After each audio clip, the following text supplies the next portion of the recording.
Todd Preston is here from D.A. Davidson. We're talking about this week's market news. So first up, let's talk about the Dow ending higher as the stocks rallied at close. Yeah, we did. We saw a strong rally into the close. It was pretty flat most of the day, even down part of the day, and then we rallied, driven primarily by the oil recovering as a result of the oil tanker that was hit so Dow was up 102, Nasdaq was up 11, Nasdaq up 42, S&P up 11. So again, just right at the end, we saw the big jump. All right, and let's talk about oil prices. What's the outlook there? Well, so there was a big jump yesterday, but we're coming off about a 5-month low. We've just seen oil really suffer and just really not get any legs. I don't think this event is going to cause oil to really take off. I think we're at Brent sweet crude was at 61.33. West Texas was at 52.16. So those were both up.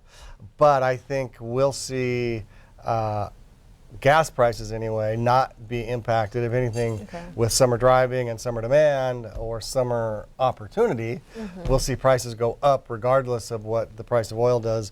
And no one thinks that the Strait of Hormuz is going to be closed, which provides about a third of the oil.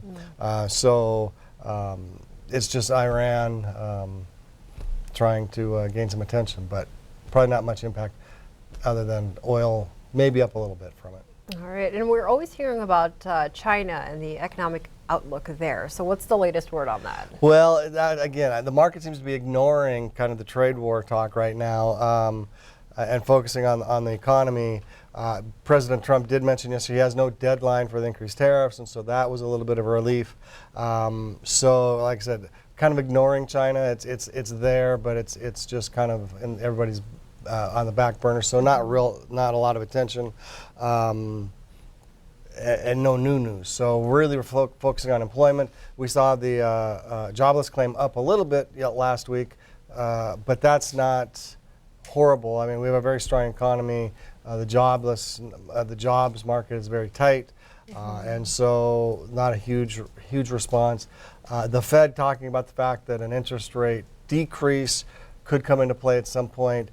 I think you'll see any potential negative news, see the stock market respond positively in anticipation of maybe a rate cut.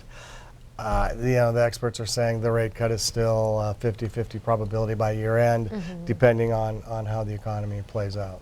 All right. Well, Todd, thank you so much for joining us here today. We appreciate it. We'll be back after this break.